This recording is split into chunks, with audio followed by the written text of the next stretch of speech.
तो सोनी वाले अपनी यूनिवर्स के साथ क्या कर रहे हैं और क्या नहीं कर रहे हैं, इसके ऊपर मुझे ज़रा भी कुछ समझ में नहीं आता है। लेकिन मेरा एक बहुत ही बड़ा रिग्रेट ये था कि वैनम और venom let there be carnage को उन्होंने एक बहुत ही अच्छी अपॉर्चुनिटी को मिस कर दिया था उन मूवीज़ के साथ कि उन्होंने उनको आर रेटेड नहीं बनाया था। लेकिन कल अचानक आउट ऑफ नोवेयर हमारे सामने किरवान द हंटर का ट्रेलर रिलीज कर दिया गया, जो कि एक रेड बैंड ट्रेलर था, जिसका मतलब ये था कि ये पूरा का पूरा ट्रेलर आर रेटेड एक्शन से भरा हुआ था, जिसको देख के मेरा दिमाग तो बिल्कुल जगह से हिल चुका है। क्योंकि मैंने कभी भी एक्सपेक्ट नहीं किया था कि सोनी वाले किरवान द हंटर के ऊपर एक ऐसी मूवी बनाएंगे जिसके अंदर उसकी ओरिजिन को थोड़ा सा चेंज करेंगे, उसको आर रेटेड की तरफ पुश कर देंगे और एक कमाल की चीज़ निकल के सामने आने वाली है। सो गाइस, दिस इज पीट टाइगर और आज की इस वीडियो में मैं आपके साथ बात करने वाला हूँ किरवान द हंटर के ट्रेलर के ऊपर, जिसकी मैं थोड़ी सी डिटेल्स भी आपके साथ शेयर करूंगा और मैं अपना ओपिनियन और अपना रिव्यू दूंगा कि मुझे ओवरऑल ये पूरा का पूरा ट्रेलर कैसा लगा। तो चलिए बिना किसी और बात के फौरन से अपनी आज की इस वीडियो को स्टार्ट करते हैं।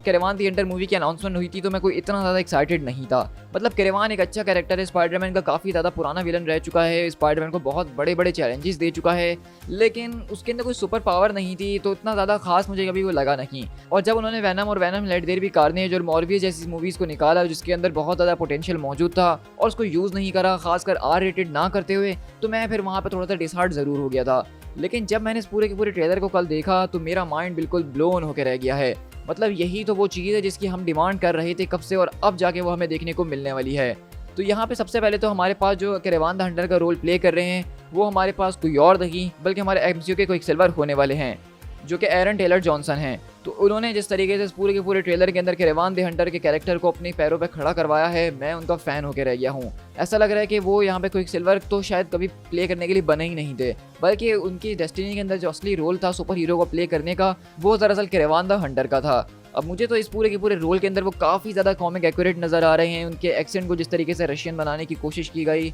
और सारी की सारी चीज़ें बहुत ज़्यादा परफेक्ट नज़र आ रही है उनके कैरेक्टर के अराउंड मुझे। इसी के अलावा यहाँ पे जो एक सरप्राइज कैरेक्टर था मेरे इस पूरी की पूरी ट्रेलर के अंदर, वो यहाँ पर रसल क्रो का कैरेक्टर था, जो कि यहाँ पे बेसिकली किरवान द हंटर के फादर का रोल प्ले कर रहे हैं मिस्टर क्रैगनऑफ का। और यहाँ पे मैंने बिल्कुल भी एक्सपेक्ट नहीं किया था कि वो इस रोल के लिए बेसिकली रसल क्रो को लेने वाले हैं। अब जो लोग रसल क्रो को नहीं जानते तो वो एक बहुत ही ज़्यादा ऑसम एक्टर हैं, जो कि हमारे पास हमें लव एंड थंडर के अंदर आते हुए ज़्यूस के रोल के अंदर दिखे थे। इसके अलावा मैन ऑफ स्टील के अंदर जोरेल का रोल वो प्ले कर चुके हैं, जो कि सुपरमैन के फादर थे। इसी के अलावा हम यहाँ पे जो है बेसिकली किरवान के एक भाई को भी देखते हैं शॉर्ट के अंदर। तो रूमर्स के माने तो ऐसा सुनने में आ रहा है कि ये कैरेक्टर कोई और नहीं बल्कि कॉमिक्स से कमेलियन का कैरेक्टर होने वाला है, जो कि ये भी स्पाइडरमैन का एक बहुत ही बड़ा विलन है और अक्सर ये और किरवान एक साथ मिलके ही काम करते हैं। इसके अलावा अगर हम और कैरेक्टर्स की बात करें तो हमने देखा कि किस तरीके से इस मूवी के एंड के अंदर हमने राइनो का भी एक टीज देखा है, लेकिन उसके ऊपर हम चल के आगे बात करते हैं। अगर अब यहाँ पे थोड़े से इसके ओरिजिन की बात करें तो हम देखते हैं कि किस तरीके से मूवी की स्टार्टिंग में ये बात स्टैब्लिश कर दी जाती है कि बेसिकली यहाँ पे जो मिस्टर क्रैगनऑफ हैं वो अपने बच्चों और अपनी फैमिली को लेके बहुत ही ज़्यादा ऑब्सेस्ड हैं। उनका मानना ये है कि जो कोई भी कमज़ोर है उसको इस दुनिया में जीने का कोई हक नहीं है। और इसी तरह हमने देखा उनके बातों से ये पता चल रहा है कि किस तरीके से अब उनकी माँ की भी जो है वो मौत हो चुकी है और मिस्टर क्रैगनऑफ को कोई फ़र्क नहीं पड़ रहा है, क्योंकि उनके मुताबिक वो एक पागल और एक इंसेन औरत थी जिसका दुनिया में रहने का कोई फ़ायदा नहीं था। और इस बात को लेते हुए इसके जो दोनों बच्चे हैं वो अपने फादर से कहीं ना कहीं हेट करते हैं। लेकिन हम देखते हैं कि किस तरीके से मिस्टर क्रैगनऑफ जो है वो अपने बच्चों को जंगल के बीच में ला के खड़ा कर देते हैं और वो यहाँ पे किरवान को कहते हैं कि तुम्हें इस पूरे के पूरे शेर का शिकार करना होगा। लेकिन हम देखते हैं कि क्योंकि इस वक्त किरवान काफ़ी ज़्यादा छोटा होता है, उसका दिल इतना पत्थर का नहीं हुआ होता, तो वो शेर के ऊपर शूट नहीं कर पा रहा होता और अगले पल वो शेर बेसिकली उस पूरे के पूरे किरवान के ऊपर आके अटैक करके उसको चीर फाड़ना शुरू कर देता है। और ये देख के सरप्राइजिंगली उसके फादर उसको भी वहीं छोड़ के चले जाते हैं कि ये भी कमज़ोर है और ये हमारे साथ रहने के काबिल नहीं है। लेकिन वहाँ पे ट्विस्ट क्या मिलता है कि दरअसल यहाँ पे उस शेर का जो खून होता है वो किरवान की बॉडी के अंदर जाता है और उसके डीएनए को ऑल्टर कर देता है, जिसकी मदद से अब उसके पास सुपर स्ट्रेंथ, सुपर स्पीड और इस तरह की सुपर एजिलिटी वगैरह वाली पावर्स आ चुकी हैं, जो कि देखा जाए तो इतनी ज़्यादा सुपर नहीं है, लेकिन आप इसको कंपेयर कर सकते हैं कैप्टन अमेरिका और ब्लैक पैंथर की सुपर पावर्स के साथ। और इस पूरी की पूरी पावर की मदद से वो बेसिकली हर एक जानवर के साथ अब कम्युनिकेट कर सकता है, उनकी मदद से ही वो अपने शिकार वगैरह को करता है, जिस वजह से वो काफ़ी ज़्यादा पावरफुल और एक ख़तरनाक तरीके का इंसान बन जाता है। और हमने देखा कि इस पूरी की पूरी ट्रेलर को देख के कि किस तरीके से वो अपने फादर से बदला लेने के लिए अब निकल चुका है जब वो बड़ा हो चुका है और उनका एक पूरा का पूरा एम्पायर है, केवल ऑर्गेनाइजेशन है जिसको वो चला रहे हैं और वो उसके हर एक बंदे को एक एक करके ख़त्म करते जा रहा है। लेकिन इस पूरे के पूरे ट्रेलर के अंदर जो पूरी की पूरी वाइब थी, जो पूरी की पूरी डार्क सिनिस्टर वाली फीलिंग थी, वो बहुत ज़्यादा उभर कर आ रही थी। और उसके बाद हमने यहाँ पे ज़बरदस्त तरीके का एक्शन भी देखा जहाँ पर किरवान लिटरली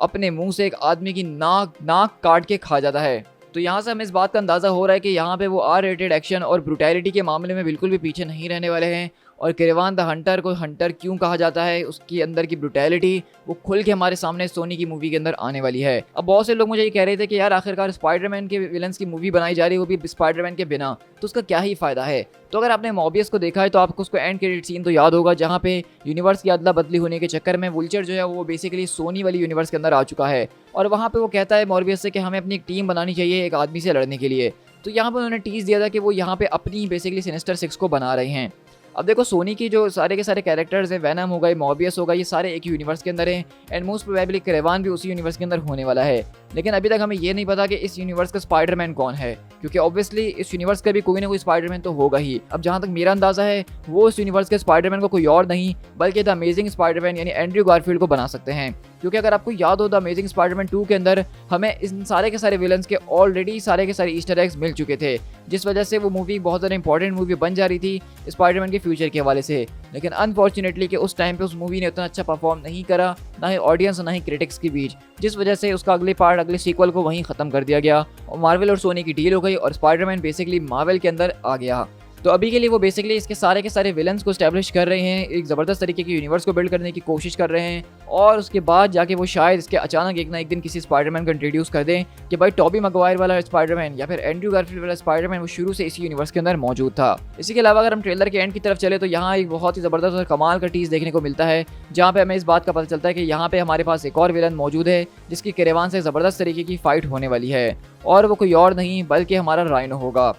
अब राइनो को हम ऑलरेडी उस पूरे के पूरे ट्रेलर के पिछले कहीं शॉट्स में भी देख चुके हैं, जहां वो उसके फादर के साथ उस शिकार के ऊपर भी मौजूद था। तो उसका मतलब यही है कि ये आदमी बेसिकली मिस्टर क्रेगनॉफ के लिए ही काम करता है, उनकी कंपनी के लिए, और एक ख़ास आदमी है। लेकिन केरेवान जैसे खतरे से निपटने के लिए वो अपने आप को ट्रांसफॉर्म करता है एक सीरम के जरिए, और ये राइनो जो है वो उस वाले राइनो की तरह नहीं होने वाला जो कि हमने द अमेजिंग स्पाइडरमैन 2 के अंदर देखा था, बल्कि लग रहा है कि ये फुल ऑन बीस्ट मूड वाला राइनो हमें देखने को मिलेगा। तो अगर ओवरऑल देखा जाए तो मैं इस पूरी की पूरी मूवी को लेके काफ़ी ज़्यादा हाइप्ड हो चुका हूँ और ये मज़े की बात कि बहुत जल्द यानी कि अक्टूबर के अंदर ही रिलीज़ हो रही है, जिसके बारे में मैंने कभी नहीं सोचा था कि हम इसको इतनी जल्दी देख पाएंगे। लेकिन अब ट्रेलर देख लिया है तो अब मुझे बिल्कुल भी रहा नहीं जा रहा। आर रेटेड एक्शन इस तरह से देखने में को मिलेगा सुपर हीरो मूवी के अंदर, वो कभी सोचा नहीं था। यहाँ पे फुल मुझे पनिशर वाली डेयर डेविल वाली वाइब्स आ रही थी, लेकिन उससे भी कहीं ज़्यादा, क्योंकि जो एक्शन यहाँ पे एरन टेलर जॉनसन ने हमें करते हुए दिखाया है, खून खराबा, चीर फाड़, मार धाड़, मज़ा ही आ गया। So guys with that being said मैं इस वीडियो को यहीं पे रैप अप करता हूँ। ये था मेरा ओपिनियन क्रेवान द हंटर के ट्रेलर के ऊपर, और इसका अगर आपने पोस्टर नहीं चेक किया तो पोस्टर ज़रूर चेकआउट कर लेना, जो कि बिल्कुल कॉमिक एक्यूरेट है।